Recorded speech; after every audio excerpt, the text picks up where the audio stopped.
Hey everyone, Major here to bring you a War of the Visions unit review on Xmas Macherie, or also known globally as Winter Macherie. I hope you all are having an awesome Christmas as well. So, let's take a look at Xmas Macherie.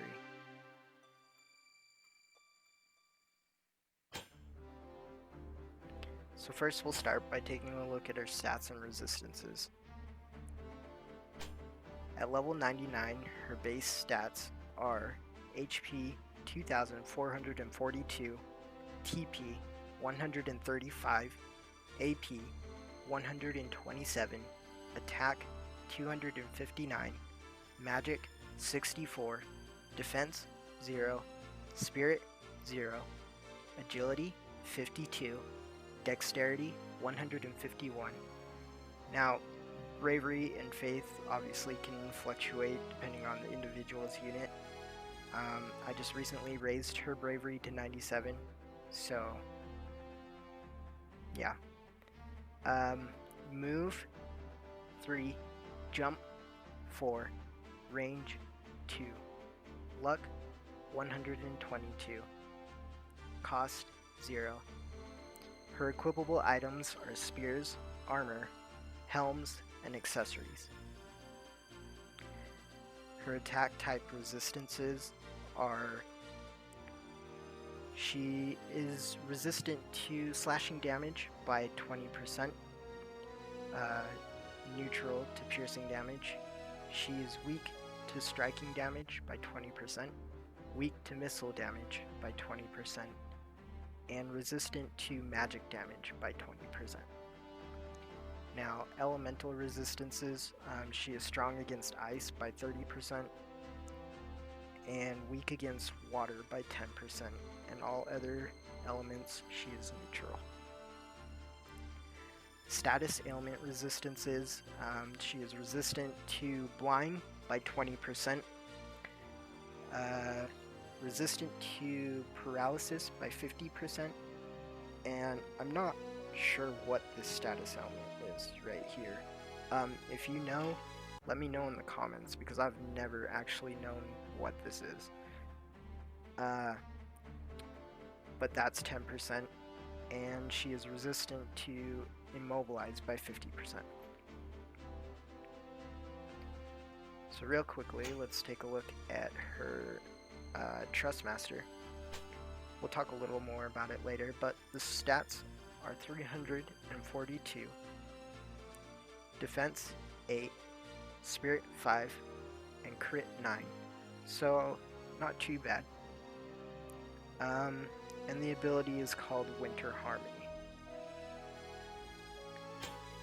And it recovers AP of targets within area around self, excluding self. So, it won't work on her. You only have one use, and the TP cost is 36.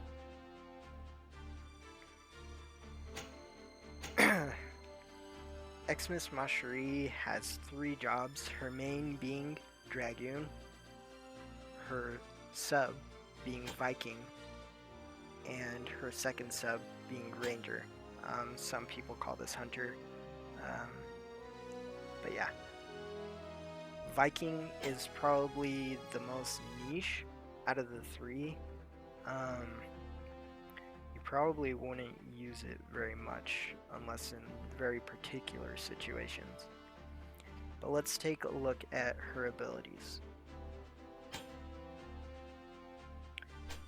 So for Dragoon, you have her standard jump, deals damage medium to target after jump delay, has a range height of 2, area height of 0, cast speed 360, uses 4, and the AP cost is 16. Dragon's Kin raises own attack for 3 turns, uses 2, TP 15. Dragon Dive deals damage medium to targets within range after jump delay. Range height is 2, area height is 1. cast speed 320, uses 3, and the AP cost is 28. Vertical jump deals damage large to target after jump delay. Range height is 5, area height is 0, cast speed 280, uses 3, and the AP cost is 24. Horizontal jump deals damage large to target after jump delay. Uses 3, AP cost 24. This is really good for maps that don't have any like height advantages and stuff, and it's just flat. She's got a pretty decent range with this jump.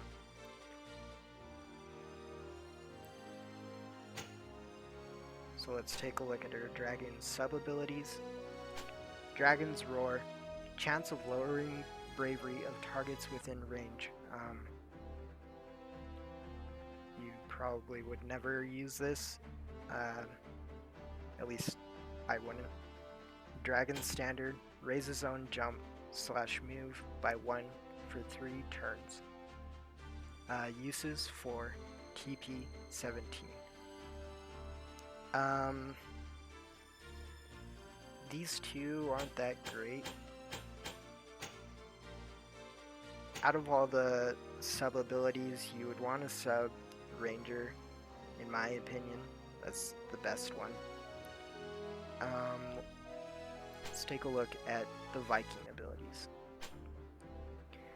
So Rebellious Spirit raises own attack and defense for 3 turns and lowers evasion rate. Uses 2, TP 15. Warcry raises own bravery.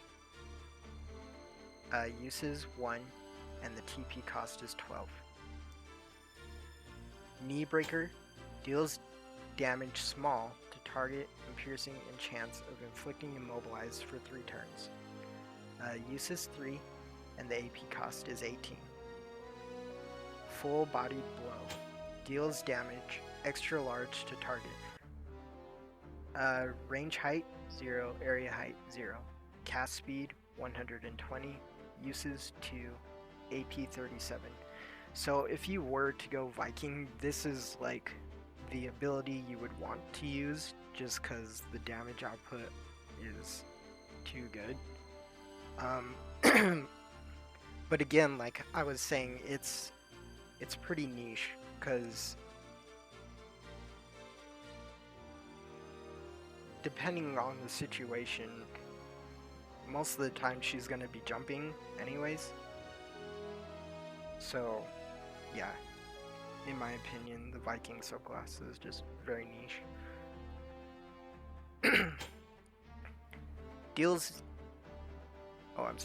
Launch. Deals damage medium to target with high chance of critical hit. Range height 2, area height 0. Uses 5, and an AP cost of 16.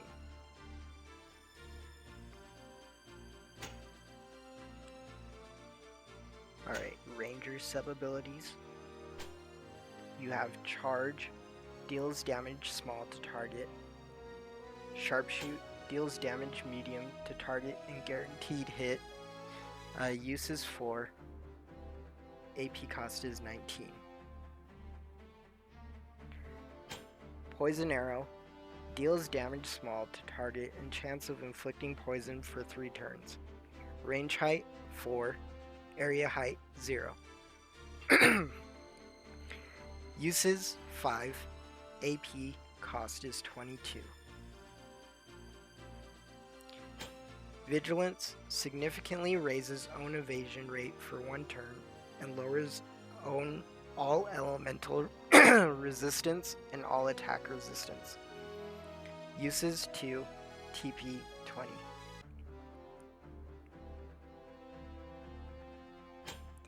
Supercharge deals damage medium to target. Cast speed 120, uses 4, AP cost is 17.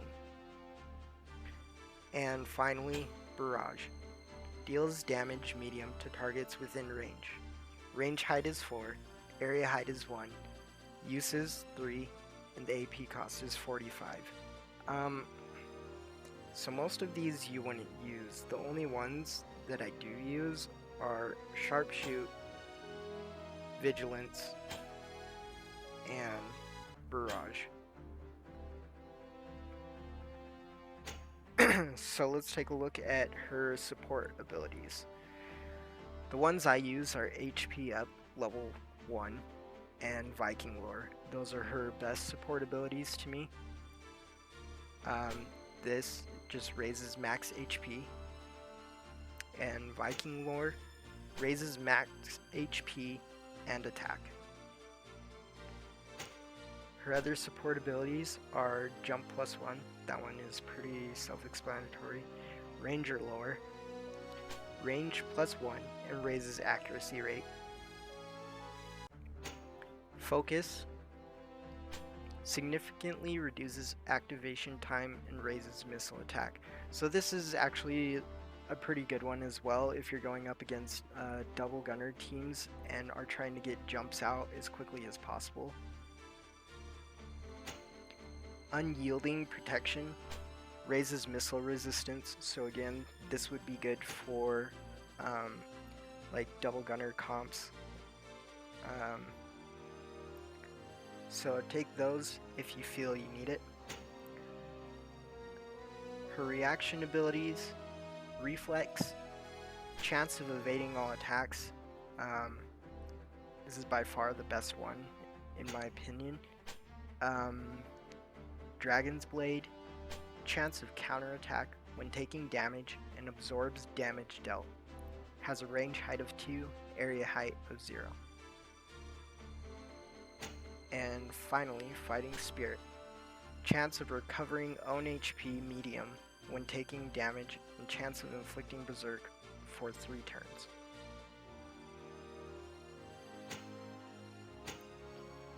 Her limit burst, Holy Knight's Gift, deals 2 hit damage large to targets within range and raises own defense for 3 turns. It only has 1 use and the AP cost is 43. So it's not too bad, but it's not too great either. There's definitely worse AP costs for limit burst, so it's not too bad. Master ability, fire unit allies max HP plus 10% and fire attack plus 15. Own ice resistance plus 10, agility plus 10%, defense piercing rate plus 10.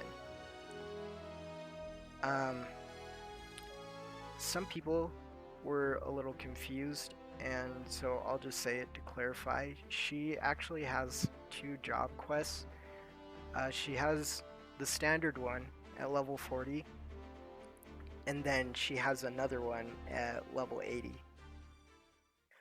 Okay, so let's move on to what Espers would pair well with her. Fri is an obvious choice since Xmas Macherie is an offensive unit.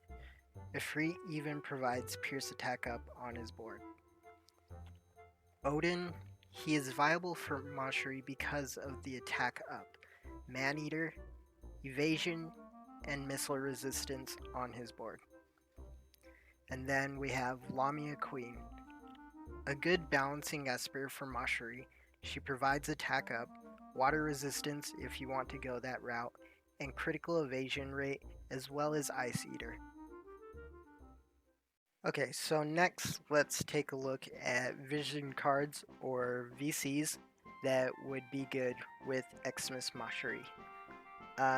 Starting off, we have a Fri. For the unit and for the party, he just helps dish out raw damage. So I think that that's a good choice. Take Odin if you want a bit more resistance while still being offensive. Mask of Deceit is really good for Maneater and sustain against missile damage units.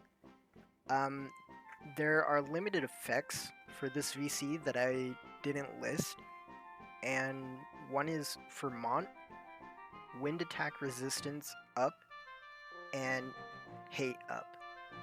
I'm not exactly sure by how much, but yeah.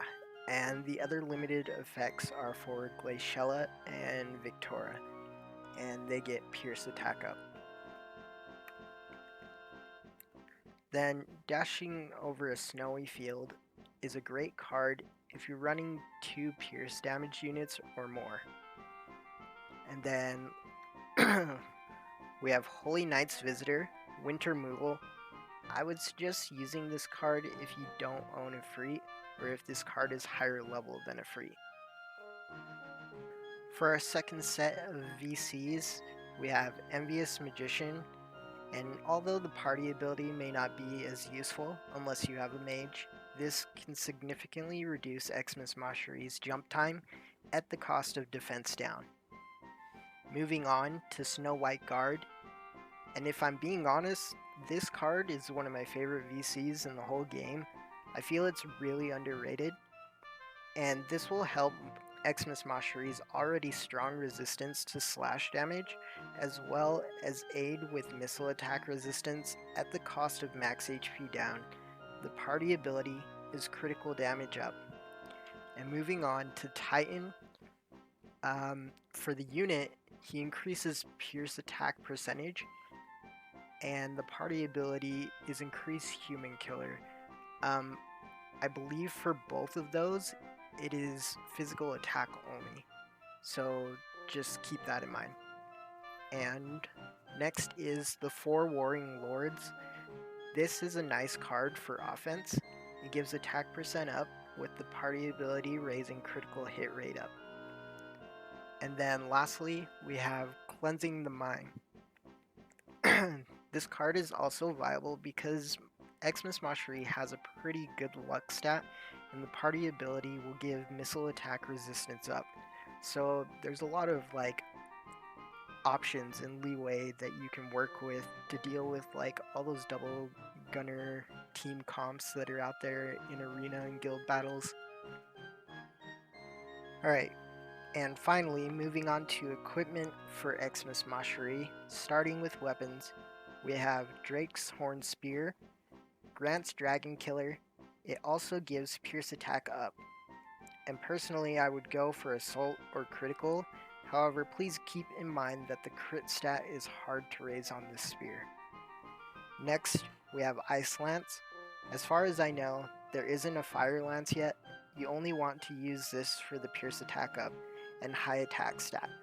Only use the assault type for this. And finally, Wind Spear. Similar to the Ice Lance, you want to use this for its high attack stat. Moving on to armor, Iron Plate. It's not a pain to +5 and great for free-to-play players. Next is Golden Armor. Although you lose evasion and agility, the stats and slash resistance provide great survivability. On to Platinum Armor. Typically, for most armor, you want to get the shield type. However, in my opinion, for Xmas Macherie, I think Vital would be best. For a Dragoon, she can get her HP quite high. And next we have White Wolf's Armor, Glaciella's Trustmaster. It has decent stats and can provide AP in a pinch. And then lastly, we have Sage's Hat. For the most part, I believe that Xmas Macherie is an evasion unit, so this would pair really well with her. And then lastly, we have accessories. So we have the Angel Ribbon, and this is Xmas Macherie's Trustmaster, as we were looking at a little bit earlier. Stats are okay, and the ability restores AP to those around her, excluding herself. Don't forget that. Next is the Illusory Bell. The Illusory Bell. Everyone should know that this bell, that belongs to Ziza, pairs well with almost any unit. The stats aren't great, but the ability Revitalize grants auto restoration of AP for 3 turns. Take note that whatever unit uses this needs a faith of 50 or higher for a 100% successful cast. Sortilege. A simple item that provides blind resistance and evasion up. The stats gained from this are okay. Hermes Sandals provides immobilized resistance and can increase your evasion rate. A great item for agility if you feel you need the boost. So overall, I think the Xmas Macherie is a great unit. Currently, she is my favorite unit, and I think she is a lot of fun to use. If this video was helpful to you in any way, be sure to leave a like and maybe consider subscribing. If you want to support me even further, I stream regularly on Twitch, Friday through Sunday, 10 p.m. to 2 a.m. MST. And links will be in the description below. And by the time that this is uploaded, it will be Christmas. So, from me and Xmas Macherie, we wish you a very Merry Christmas. Be sure to follow your ghost. This is the Major, and I'm out.